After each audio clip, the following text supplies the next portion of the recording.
Historically, doctors didn't really think much about food, and we thought about antibiotics for knocking out bacteria.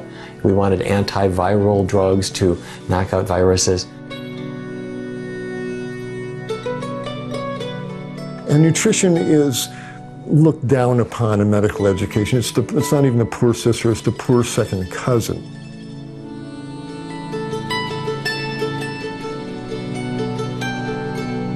Real doctors were in the emergency rooms, stitching up wounds and delivering babies and fixing broken arms. Nutrition, boring stuff. Send them to the dietitian, let her figure out a diet for it. Don't bother me, I'm doing real medicine.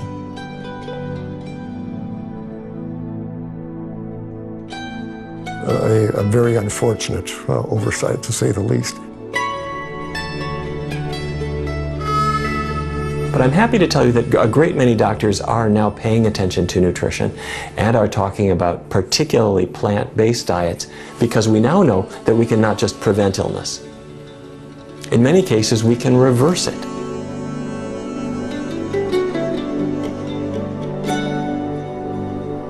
We can have narrowed arteries open up again. We can have diabetes improve and sometimes even go away.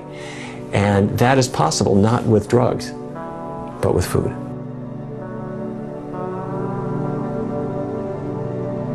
It's the food, it's the food, it's the food. We need to evolve to a plant-based diet, whole food, plant-based diet, whole food, unprocessed, plant-based diet, and watch the miracles happen.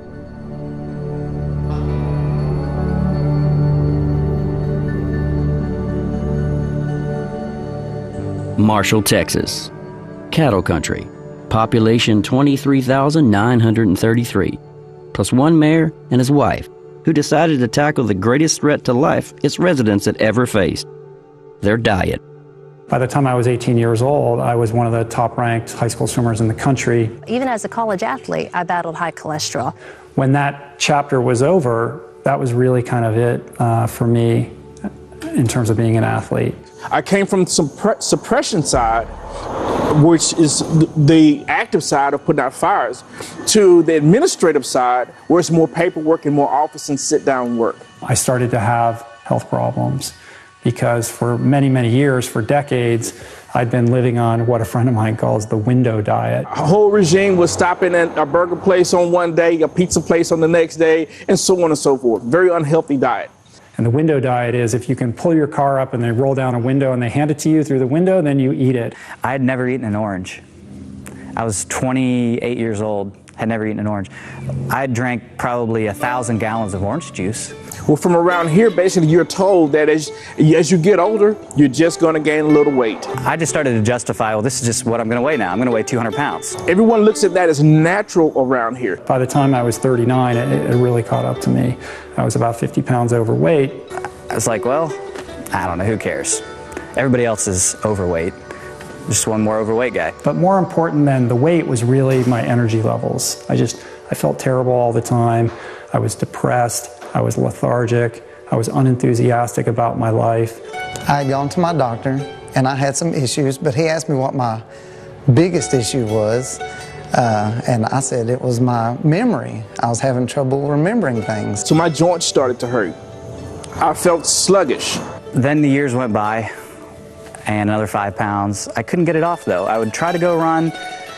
I felt like my legs didn't want to work right.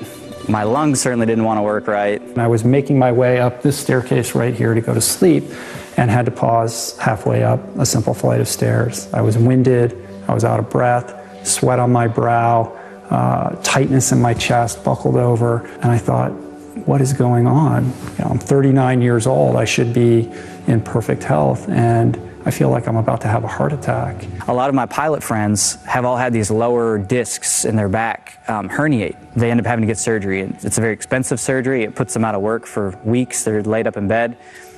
And it just so happens I was starting to develop signs of that. And so without even knowing it or without even realizing it, I'm 250 pounds now.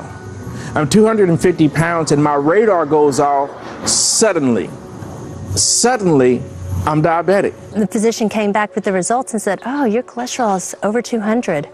And I was running at a collegiate level. And my neurologist told me that I was overweight, My blood pressure was high. She said I was going to be diabetic. It's sometimes surprising how fit you can be and still have so much plaque buildup running through your veins. I had shooting pains down my leg occasionally. I would always blame it. I was sitting weird. I was going to have a heart attack, and if I lived past all that, you know, my memory would leave me. But I was desperate, and I really wanted to figure out a way to feel good. I wanted to find a way to have high energy levels and be able to enjoy my children at their energy level. I was like, I've got to do something, you know. And so one day Ed Smith came, our mayor. I'd known Ed and Amanda Smith for 2-3 years now at that point. I thought that they were just animal lovers. At that point, Ed and Amanda is getting ready to have what they called an immersion, where they were going to bring several different doctors and specialists and people that were of the same mindset to Marshall. There was this health event in Marshall called Get Healthy Marshall, and having the background that I had, I didn't feel like I needed to go. I felt like, oh, I have a master's degree, I have a background in nutrition, I know this material. Ed and Amanda Smith asked me to fly their airplane down to Austin, Texas, and it just so happened they had an extra ticket to hear some doctor. I wasn't going to go until my husband asked me to go. And because he happened to be friends with Ed Smith. Normally I would have found some excuse to not go and hear a doctor talk about health. But I said, well, I'll take advantage of the opportunity that's in front of me. It was a round trip that would change their lives forever. Well, I'm Ed Smith, and I was first elected mayor in 2000, and I served as mayor of the city of Marshall from 2000 to 2008. And I decided not to seek re-election at that time. And then later in 2012, I had some people talk me into running again, and so I was re-elected to our city commission and served as our mayor since 2012 now to present. So I'm in my 6th overall term. So I grew up in cattle country and in a family that was oriented toward the cattle business, and beef was the staple of our diet growing up. A few years ago, around 2006, I kind of became faced with my own mortality from the standpoint that some of my friends that I went to school with, a gentleman in the neighboring city, Longview, he went to college with me as an attorney over there. I thought he was healthy and fit, and he certainly wasn't overweight. He jogged every day, and one morning while he was out jogging, he just dropped dead of a heart attack. In 2008, we got married. That was also the year that his prostate cancer was diagnosed. I happened to have my PSA score taken about that time, and it was elevated in excess of 4. And 4 is the cutoff that we use in this country and probably worldwide as the determining factor of whether you have prostate cancer or not, or one of the determining factors. The doctor was very cavalier. He wanted to do a biopsy Thursday and operate on Monday, without even knowing the results of the biopsy.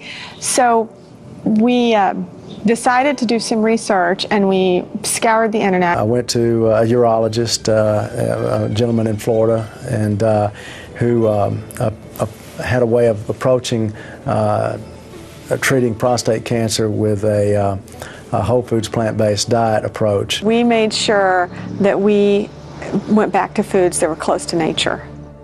After being diagnosed with prostate cancer, Ed opted to forego chemotherapy and surgery, choosing instead to change his diet to a whole food, plant-based one.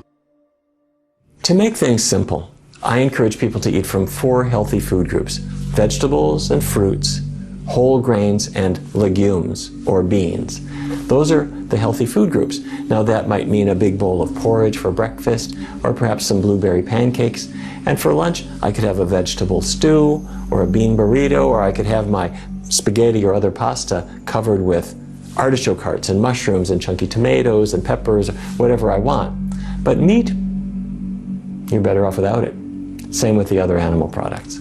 We followed that for monthly, my PSA scores after that, and my PSA scores began coming down, and so much so that they got down to the level of 1. And you know, for over a year, about 18 months, we took a monthly reading, and then we went to about a quarterly reading, and then now about every 6 months I do my PSA score, and so far my PSA has stayed down around 1, and I've since done additional MRI work, and there's no evidence of any progression, and it seems that even maybe there's been a regression in the evidence of prostate cancer in the. Ed found that with simple changes to his diet, moving away from his Texas meat-eating roots, he was able to enjoy much better personal health. Prostate cancer is very, very common. The older men get, the higher the risk of it developing. And researchers have tried to find out why. And one of the biggest culprits seems to be milk and other dairy products. When researchers at Harvard brought in a group of almost 21,000 physicians, those who drank the most milk had 30% higher risk of developing prostate cancer compared to the men who avoided dairy products. They repeated the study with a larger sample, almost 48,000 health professionals, and those who drank milk had about a 60% higher risk of getting prostate cancer compared to the men who avoided milk. Why? Why would milk have anything to do with prostate cancer? Well, there are two possible reasons. One is that milk increases the level of what's called IGF-1, insulin-like growth factor, in your blood. That stimulates the growth of cancer cells. I came from a background of being on the farm, and so I was milking cows. I thought at the beginning of my career, this is a good idea, like everyone else thinks. The more, the better. But in reality, in the research that we were doing over the years, a lot of experimental research, and published in the very best journals, one of the main messages that we got early on in my career was that the protein of dairy is not good. This is a powerful growth-promoting hormone or substance, and you add lots of IGF-1 to the body. If you've got a little cancer growing in your breast or your prostate or your colon, it's like throwing gasoline on a fire. The other is that all of that milk is contributing too much calcium, and that calcium tends to shut down the vitamin D in the body, which can protect against prostate cancer. So if you have too much milk, it defeats all of those protections. There's nothing healthy, or certainly nothing required, about the milk of a cow. We have no more need for the milk of a cow than we need the milk of a giraffe. Having witnessed the immediate and startling benefits of his new diet, Ed and Amanda decided they wanted to share this knowledge with the wider Marshall community. So after talking to them, like I said, it only made sense to go on this type of diet. When I thought I'd done everything and still wasn't seeing results, I decided, well, let me try this plant-based diet thing. With whatever limited knowledge that I had, I started that day. Firefighters are always good at challenging one another. I had issues, diabetes. My chief had issues, cholesterol. And we have another firefighter, our EMS training officer, who also decided, you know what? This makes sense. After 30 days, I'd lost roughly 35 pounds. You know, I lost quite a bit of weight doing vegetarian, and then when I started this, it just started coming off. I mean, my body just started transforming. Everything got better. One of the areas that we've been very concerned about recently is Alzheimer's disease. Alzheimer's disease attacks almost half of us by age 85, and it can start much earlier than that. And researchers have found that one of the biggest contributors to it seems to be what I'm going to call bad fat, saturated fat. The more of this bad fat that people eat, the higher their risk. It can be increased by as much as 300% above the levels that of people who have very little bad fat. The risk of Alzheimer's is that much higher. So where is that bad fat coming from? The number one source is dairy. Dairy products are the biggest contributor to all that bad fat. In those 28 days, and then put it like this, Bob Cole was kind of a jogging runner. I was walking, and my chief wasn't doing any exercise. All three of us in those 28 days lost an average of about 17 pounds. With diabetes, we have turned the page. 20 years ago, everyone thought that diabetes was caused by eating sugar. Well, we now know that diabetes, I'm speaking of type 2 diabetes, the common form that occurs in adulthood typically. It's caused by the buildup of tiny amounts of fat, little particles of fat inside the muscle cells, or also perhaps the liver cells of the body. And as fat builds up inside the cell, it means insulin can no longer work. It's like chewing gum in a lock. Well, if there is fat building up inside the cell, the insulin key can no longer open that cell to allow the glucose inside. So that buildup of fat seems to be the cause of type 2 diabetes. Many of my patients will come and, basically they say, well, doc, I'm doing well. I'm eating in moderation. I'm eating lots of greens. And early on, when I started counseling patients on eating fruits and vegetables, I was actually tricked. I mean, patients are very savvy people. So I said, well, okay, I want you to eat a lot of salad, this, that, and the other. I want you to eat greens and fruit, and I want you to, lightly steam it, etc. You can have beans and so on. And so they come back and they say, well, I'm exercising more and I'm eating more fruits and vegetables, etc. But they didn't remove the bad food. They didn't remove the steak or the hamburger every now and then. So in essence, it's like opening up your bank. And so you hire 5 nuns and 2 thieves. And after the first couple of weeks, all of your drawers come up short. And then you say, look, we need more integrity in this bank. So you hire 5 more nuns. So you have 10 nuns and 2 thieves. And then after a few more weeks, all of your drawers still come up short. And you say to yourself, I need more integrity in this bank. So I'm gonna hire 5 more nuns. So you have 15 nuns and 2 thieves. Your drawers will still come up short because you have to remove the thieves. And the thieves in our diet are the animal protein, the processed carbohydrates, and these are the foods that we leave them in our diet to a small extent, especially when you have chronic illnesses. These chronic illnesses will not go away.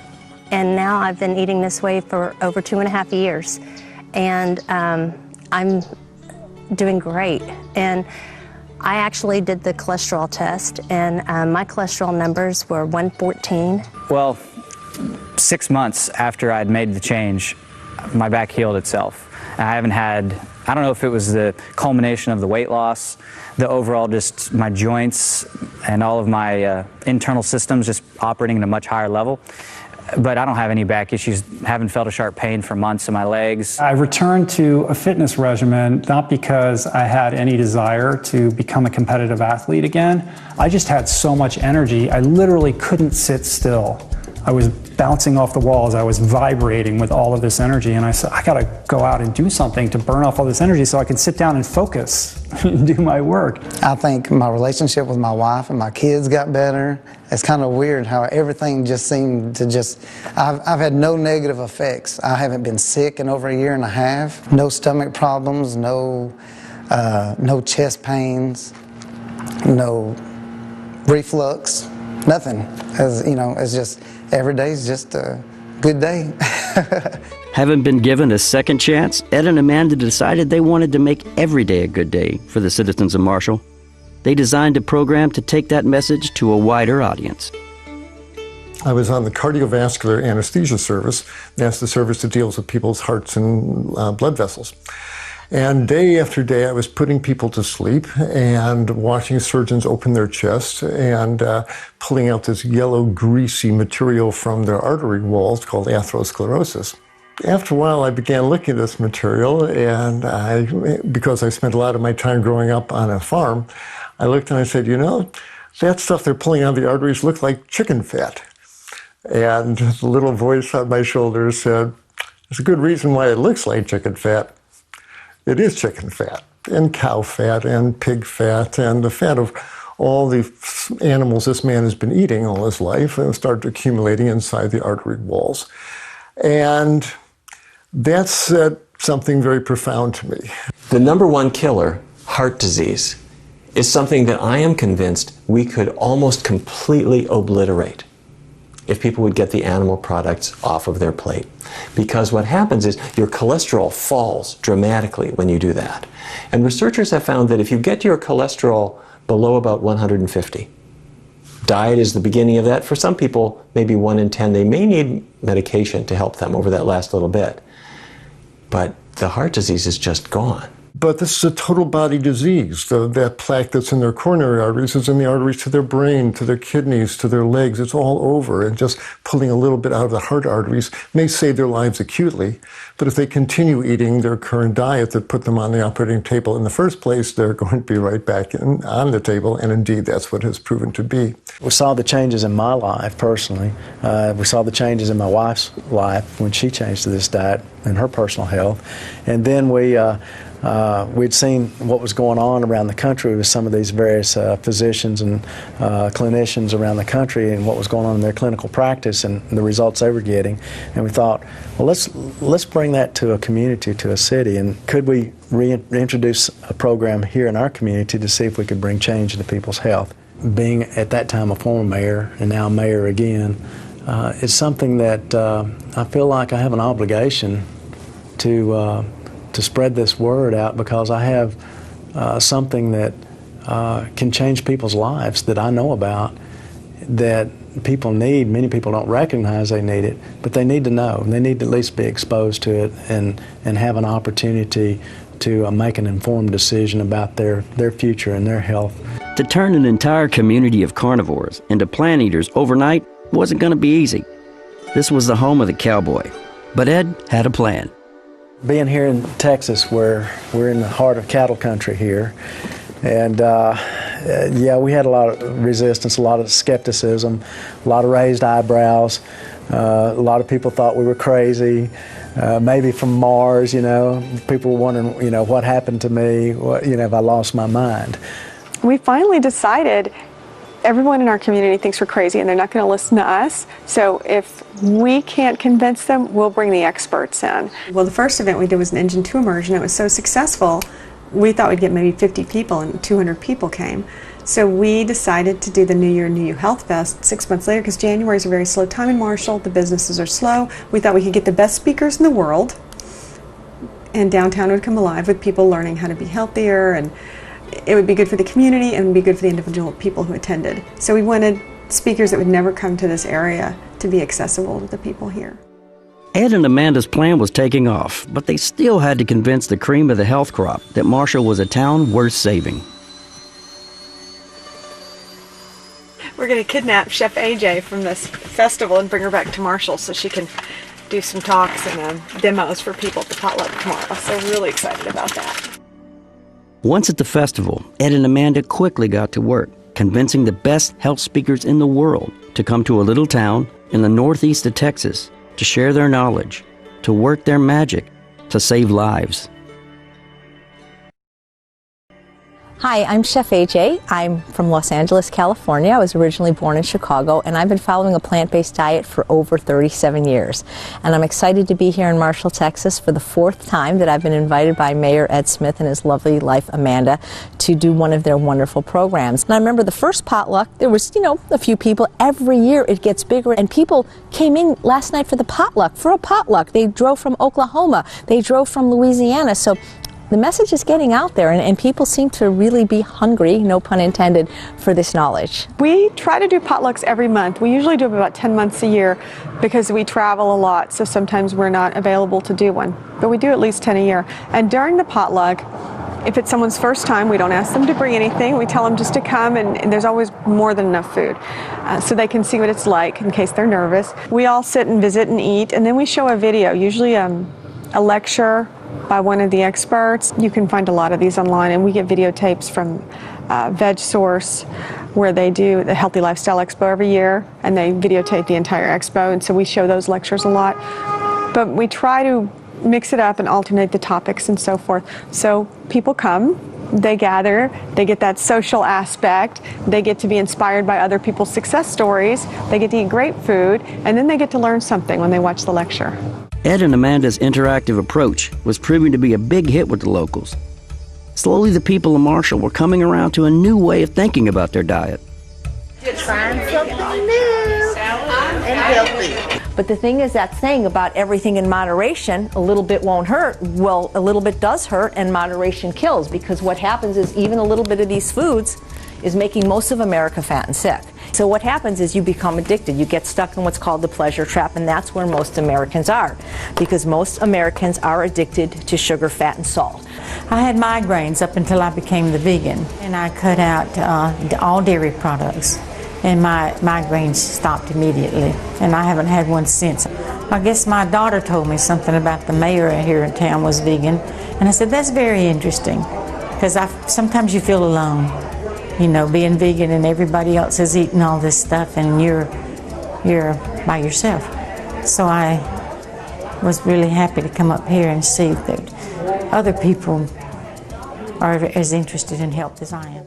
You need to have support because the entire society is against change as far as a dietary change because people are very entrenched.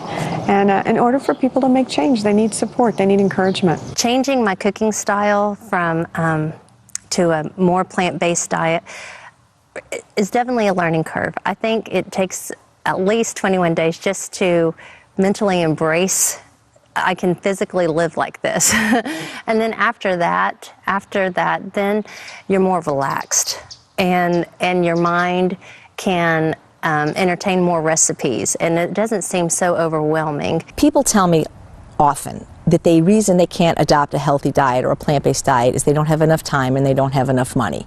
Well, those are excuses.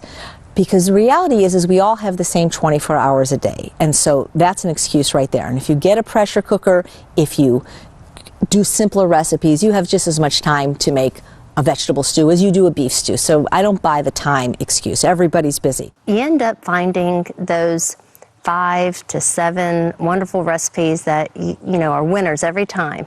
And you just rotate those or serve them with a twist. And then every now and then you end up with too many sweet potatoes and you have to find so many special recipes to cook sweet potatoes a different way. And it's been fun. It's been a joy. As far as money is concerned, when you eat a whole food plant-based diet and you buy things in bulk, like lentils or split peas or beans, at least where I live in Los Angeles, I can get them for 49 cents a pound.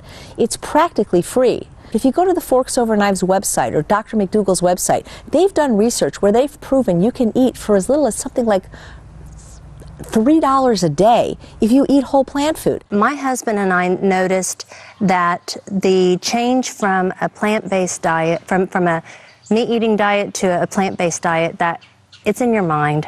You know, the battle is in your mind.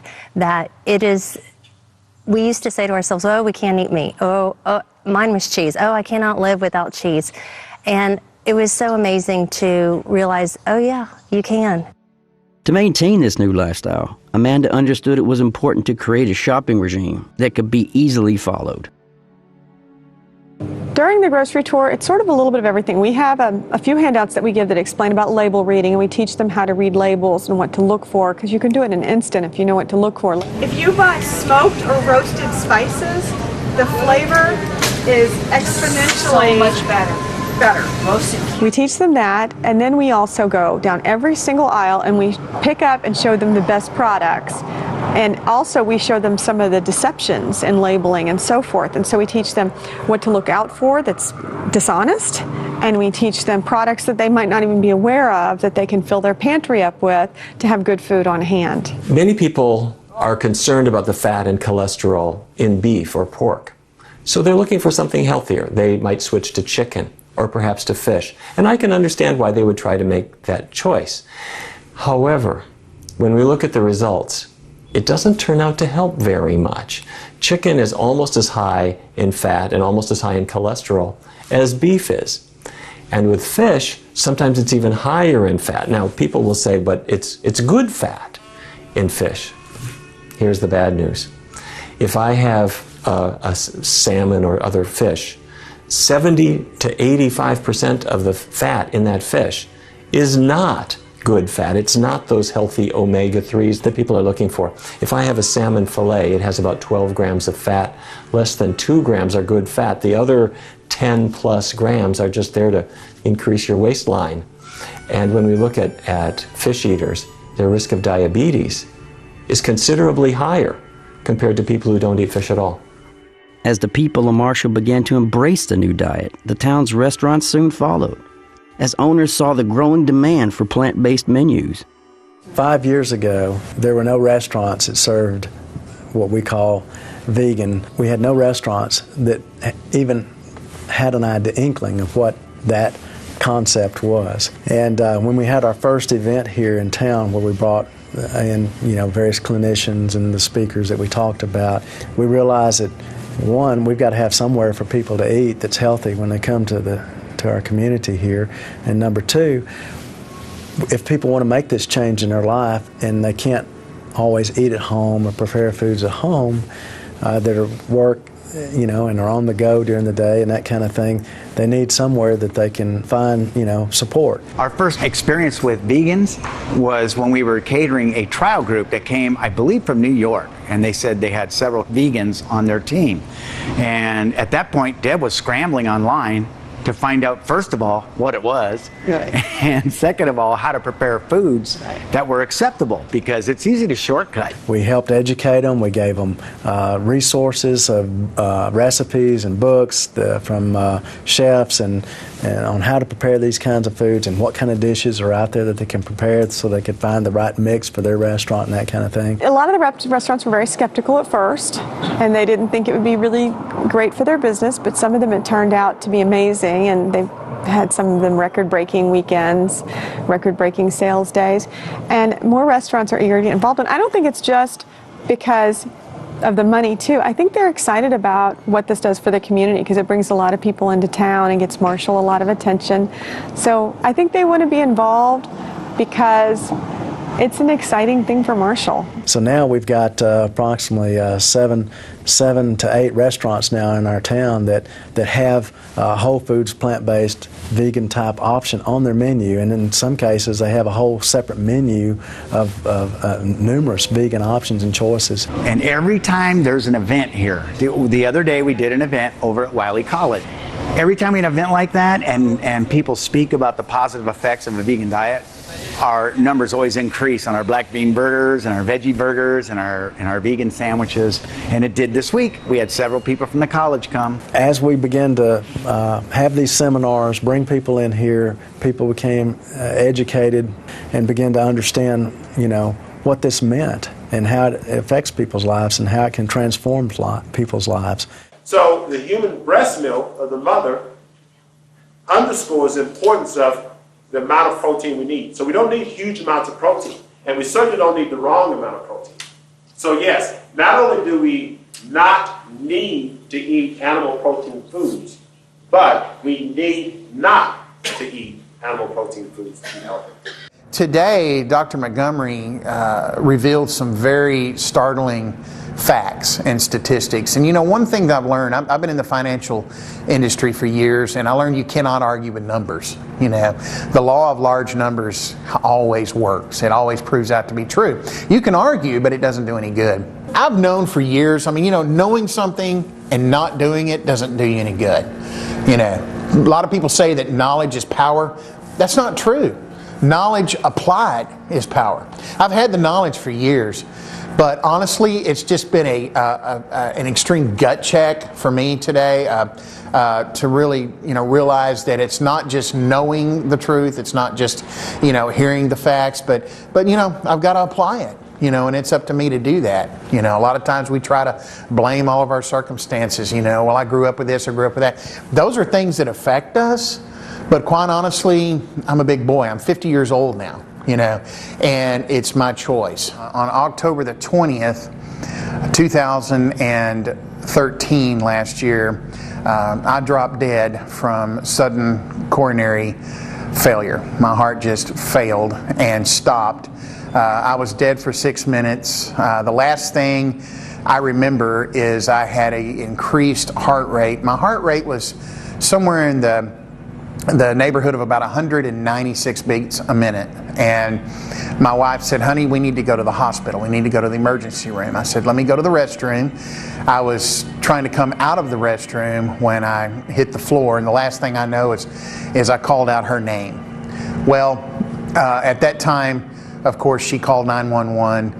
They responded within 6 minutes, thank goodness, because I was literally dead for 6 minutes. They had to hit me with the defibrillator 4 different times to bring me back to life. My wife has tried to hold me accountable for years. And honestly, through all of her efforts, God bless her for it, neither one of us have stuck with a plant-based diet, and we know that it's the only true solution to this. But I'm full of hope. I'm very excited, honestly, about what I heard today and the facts that I saw, because you can't argue with the facts. I don't want to repeat myself, but that's just a fact. You cannot argue with the facts. They are what they are. The statistics are what they are. Hearing top experts back up Ed and Amanda's philosophy with hard facts has helped convince even the skeptics in the Marshall community that their healthier lifestyle choices were based on science, not romantic notions. Fortunately, I was able to come back. I've got another chance. And I don't believe God spared me for no reason. I believe there was a reason for me to come back. And maybe this is my chance, to do something different. A whole food, plant-based diet doesn't just work hard at preventing illness. It's also about enhancing performance for athletes looking to compete at the highest levels. It lodged this question in my mind, which is, if I had so many years of abusing myself with drugs and alcohol and horrible eating habits and a sedentary lifestyle and an overstressed professional life, and in such a short period of time feel so good and be performing athletically things that I didn't think that I was capable of, what am I capable of? Well, the whole food plant-based diet we've learned is very useful for just creating general health and preventing a lot of problems, a lot of diseases. Very broad-based idea. And we know in a lot of cases some really fundamental biochemical explanations for why this is true. And because the breadth is so wide, it's so many different conditions, it also influences our physical activity. I have a few theories about why plant-based diets work better for athletes and why athletes who try them do better. And one is that plant-based diets are very high in carbohydrates, or they're higher than most other diets in carbohydrate.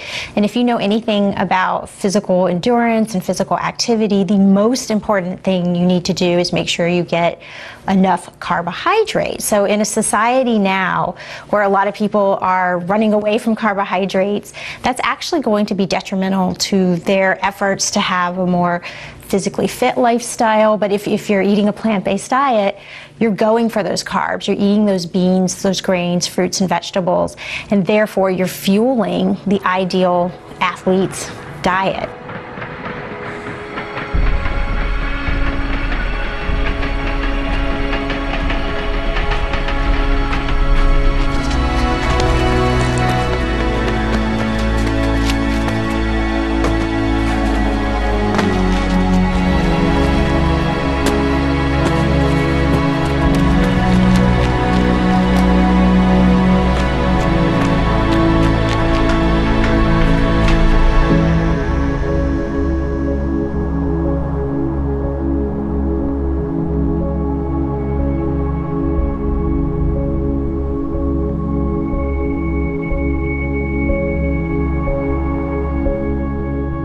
I'm Tim Sheaf. I was born in Connecticut, America. I grew up in England. I live in London. I was born in '88 and I'm a professional free runner. Free running to me is like when you're a child and they build you playgrounds and you go into a playground and you're on the swings and then you get bored of just swinging on them and you start to climb. And as children we call that play, and as an adult you outgrow the playground and you start to, walking around streets, and instead of just walking down the pathways that is meant for you to walk down, you start going a different way and having a different swing on the whole thing. So free running for me is just play in an adult form. It's like a archaic revival of human body, but with this new modern environment that we were in. I've never been anywhere near as good an athlete as when I became vegan and started to understand nutrition. I've not been to the doctors in like 5 years, because I learned my body. I really understand it. So what happened was, of course, this question is festering in my mind, like, what am I capable of? Well, in order to answer that question, I needed a challenge. I needed something extraordinary, something that scared me to death in order to really test this question of what am I capable of. And I discovered this race that I'd never heard of. It's called Ultraman. This is a very heart-healthy diet, and you're not going to get away with being an athlete if you do not have a healthy heart, not for very long anyway. So this diet helps with blood viscosity, meaning your blood's not going to be thick and too viscous to where you can't perform well. Your blood pressure's going to be lower and more ideal for athletic performance. Most people have heard of an Ironman, which is a very long triathlon. Over the course of one day, an Ironman triathlon is a 2.4 mile swim, a 112-mile bike followed by a marathon all in one day. It's long, it's crazy. And I was thinking about doing that. And then I discovered this race called Ultraman, which is twice that distance. It's a 3-day double Ironman distance triathlon, 320 miles, where over a 3-day period you circumnavigate the entire big island of Hawaii. I think vegans or people who follow plant-based diets are just typically more health conscious. They're very aware of the foods they're eating and the types of foods they're eating, so they're going to go for the most nutritious foods, which will ultimately help fuel performance, but also help with recovery because you're consuming more antioxidants, more phytochemicals, more nutrients that benefit recovery and benefit your health in general. My knees stopped hurting in the winters after I changed my diet. That's a sign for me. My energy went up, I got more energy, my recovery rate improved so much. I can train every day sometimes and not feel achy the next day at all. At the same time, my perspective on nutrition started to evolve because I felt so good eating a plant-based diet. I couldn't deny that. But in the back of my mind, I was still thinking, well, where am I getting my protein? Like, am I crazy? Because every time I would share, like, oh, I'm eating a plant-based diet and I'm training for this crazy race, people would look at me like I was an insane person. Well, where are you getting your protein? You're going to harm yourself. I didn't concern myself with nutrition that much before, so when I made the change, I actually learned a lot more about nutrition than I ever had the knowledge of. And some of the high-impact stuff I do, it's amazing. Most athletes wouldn't think they need all these protein powders, and you realize it's all propaganda. I do see a lot of athletes who are misinformed, or maybe they've misread something about needing more protein, and somehow animal-based proteins like whey proteins are going to be better for them or more efficient. And the truth is, you could do this probably with your diet. Most people who exercise, if you're not at a professional level, don't need to supplement with any protein. We get more than enough protein in our diets. If we get enough calories, we get enough protein. So supplementing with anything is not necessary. And what has happened over the years is that athletes have become very accustomed, to use animal protein-based supplements, obviously, because they think it makes muscle. And from the science point of view, it does. And we know that. Take these protein supplements, they build more muscle. But, and so you can see the muscle is very visible. And this is probably pretty good for some of the people in sports like football, because they have more weight, more muscle, maybe push around. But it's coming at a cost. Supplementing with something like an animal-based protein, such as whey, is actually somewhat detrimental to your health. This is very taxing to your kidneys, taxing to your blood. It's not going to lead to an overall better diet and better health. You might be able to get away with it for a while, and especially if your goal is just to get bigger and not necessarily healthier or faster, then you may see results there. But again, it's at a cost to your internal organs, and I wouldn't recommend it. They're also killing their bodies. And so if they keep on doing that, they get cancer, heart disease, stroke, and so forth, when they finish the sport. The average age of death among these professional football players who do this mostly, the average age of death is about 56 or 57 years. So they pay a huge price. When you don't eat dead animals and you feel this good, there is absolutely no reason on the planet to eat dead animals. Feeling good is what this Californian sanctuary majors in, providing shelter for over 100 rescued farm animals. It offers tours to meet them and learn about the healthy alternatives. They do have very different personalities. Some of them are gonna, just like any of our dogs or cats, he loves showing people how much he loves them by giving them all the kisses in the world, whereas some of the others aren't gonna give you kisses like this. We're here at Farm Sanctuary near Los Angeles, where we rescue and care for animals who've been rescued from factory farm cruelty. And at Farm Sanctuary, we model a different kind of relationship with these animals, where they're our friends, not our food. Farm Sanctuary is a place where vegan is normal and the animals get to be who they are. He's, his back legs, I want to say he's between 6'2" and 6'4". So he's a very big boy. It's not in our interest to eat food that makes us sick or to support an agricultural industry that's destroying the planet. But sadly, many people unwittingly support that industry by continuing with the habits that they've grown up with of eating meat and dairy and eggs. I play music for them sometimes, and he was very curious as to what a guitar was. Oh, thank you. The farming industry has changed drastically in recent years. Small family farms have been replaced by these large factory farms, and they're commonly referred to as CAFOs, or confined animal feeding operations. And that is now the norm, where you have animals raised by the thousands in warehouses where they never go outside, they're never able to feel the sun on their back, they're never able to walk in the grass. They live in cages their whole lives. The vast majority of antibiotics that are used in the U.S. are actually used in the farming industry. So this is resulting in the development of antibiotic-resistant bacteria, which not only threatens the well-being of animals, but it also threatens human health. We also have emerging pathogens, things like mad cow disease, that result when you feed dead animals to living animals, and that is still happening. You have diseases like avian influenza that are common on farms in the U.S., and you have diseases like Johne's disease, which the human counterpart to that is Crohn's disease, which is common on dairy farms in the U.S. So you have a variety of problems that exist, and you have new diseases like this porcine epidemic that's recently affected pig farms that are developing in these factory farms. It's a perfect breeding ground for disease. So this is an industry that kills animals. We consume the animals, and then in some sort of strange twist of karma, perhaps, we die of heart disease and cancers and ailments that could be prevented.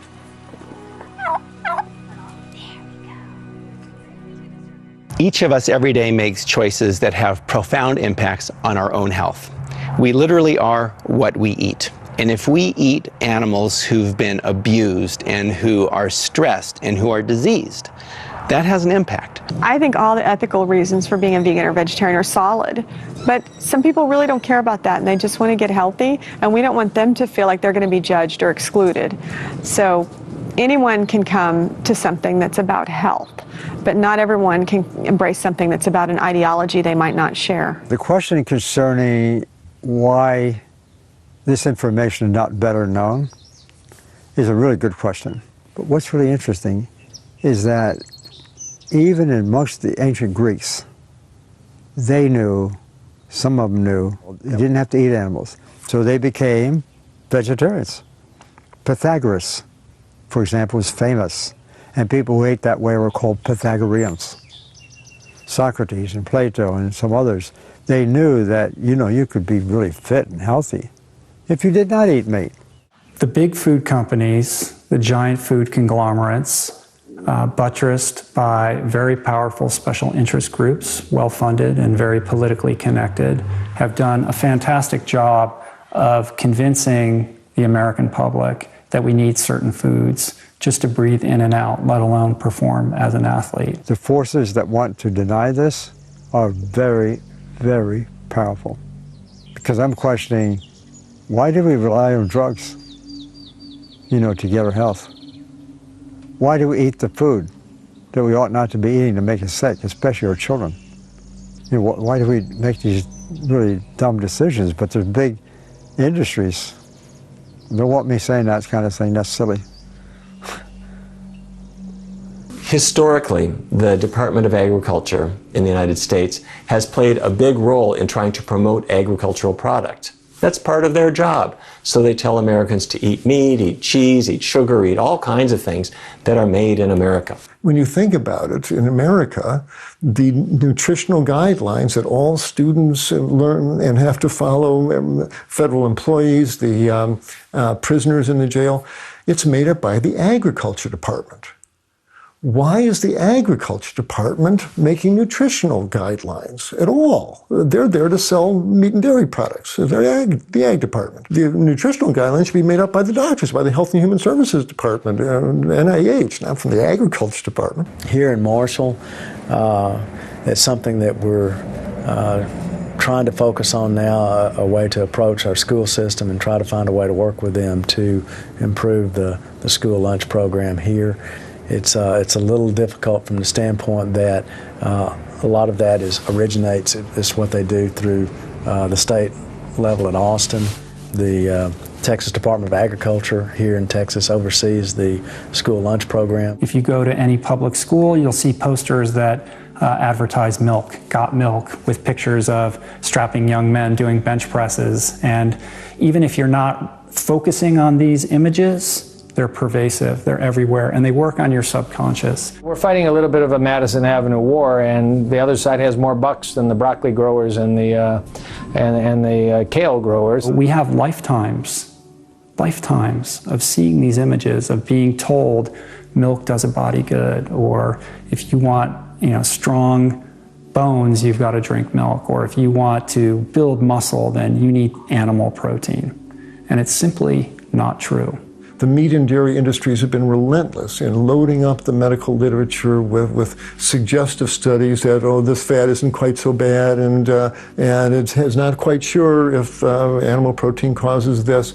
And so stay with those basic food groups, get that meat on every plate here. Now, unfortunately, the farmers are happy because they're getting big subsidies, and the drug industry is happy too.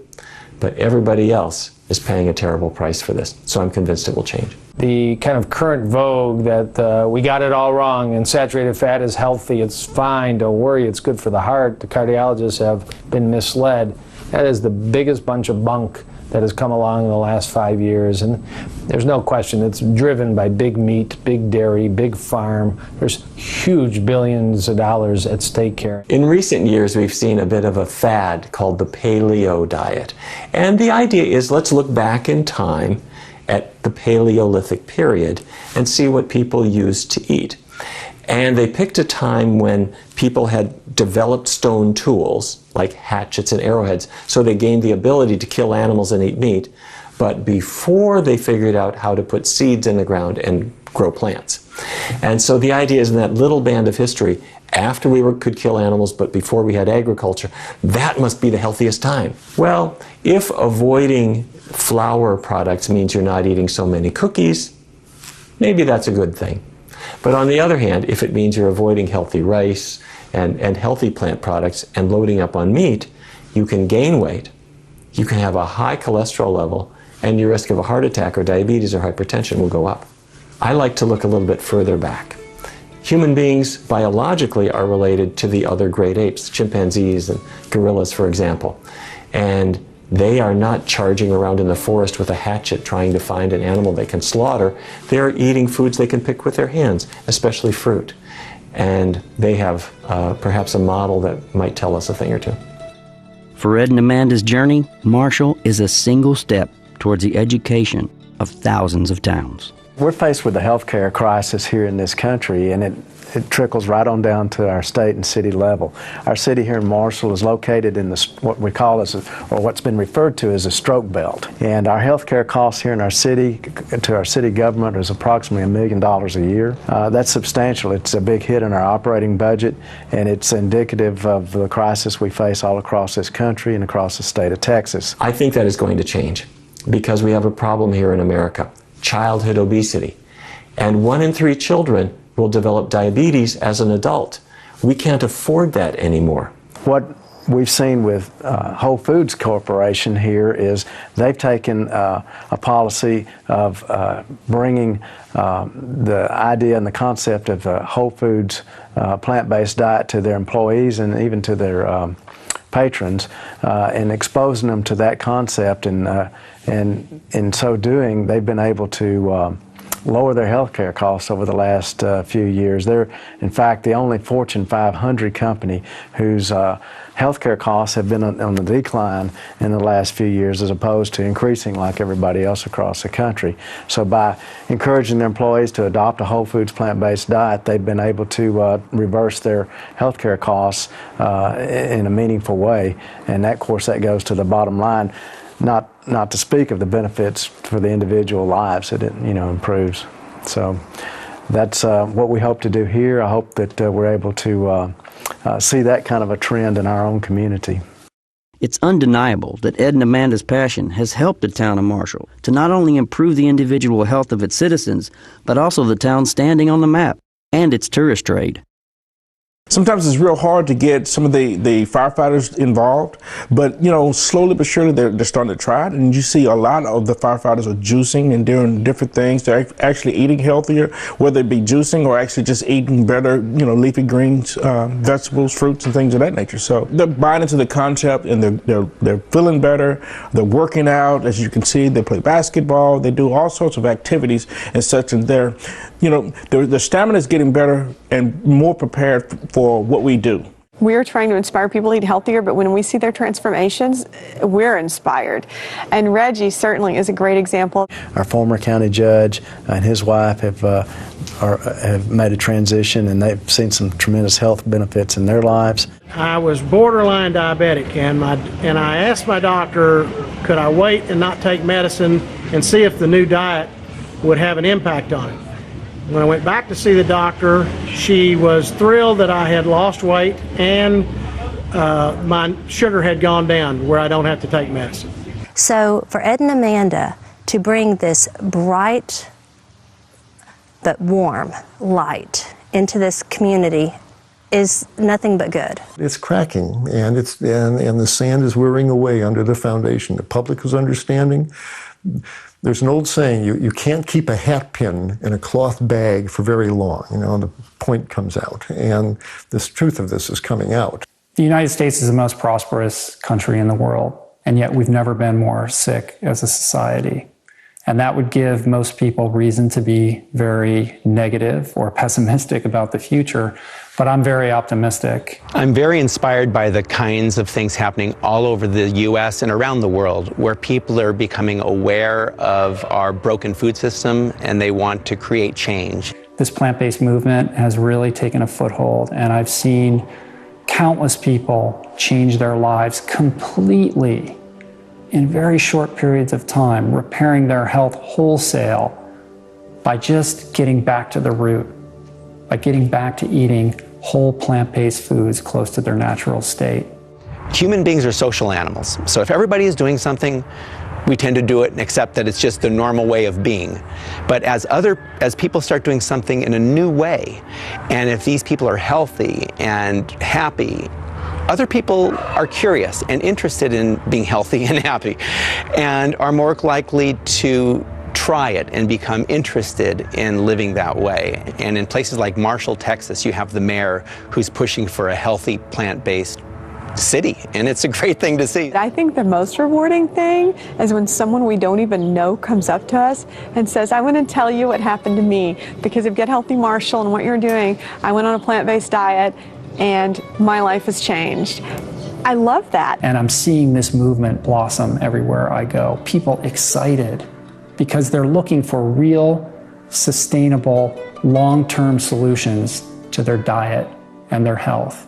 And because of this internet age, our bullshit meters, our detectors are very well refined. We know when we're being marketed to, we know when we're being lied to, and we know the truth. And the one thing about eating plant-based is there's nothing to hide. It's just the truth. Hopefully in 10 years, people will look at the meat and dairy industry as in the same way that they look at the tobacco industry today. And they'll be able to make that recognition that this is not a healthy way to go. For Ed and Amanda, they know it'll always be hard yards, changing perceptions, in a state famed for its award-winning beef. But the mayor and his wife are committed to the long haul. They're looking forward to the day when a whole food, plant-based diet is seen as not some vegan curio, but as the only option for optimum health and, for every U.S. citizen, a longer, happier life. That's their American dream. It's kind of interesting. As a side note, it's become the largest tourism event in our community. So it's gotten a lot of attention just in and of itself for that reason. We really started for Marshall people too, so we didn't expect that it would become a tourism event. We were hoping local people would really embrace it, and some have, but people from outside the community, surprisingly to us, started traveling to little old Marshall, Texas to come to this thing. So we're glad to have the visitors. It's been like an explosion of other towns and communities that people that have attended our event have gone back home and wanted to replicate what we're doing in their own communities on some way or another. And it's been really surprising to see how many there are. There's 10 on Facebook, and there's another one, Get Healthy Baytown, that has a website, and they're doing monthly potlucks. To really change the world, the plant-based movement needs to be a worldwide phenomenon.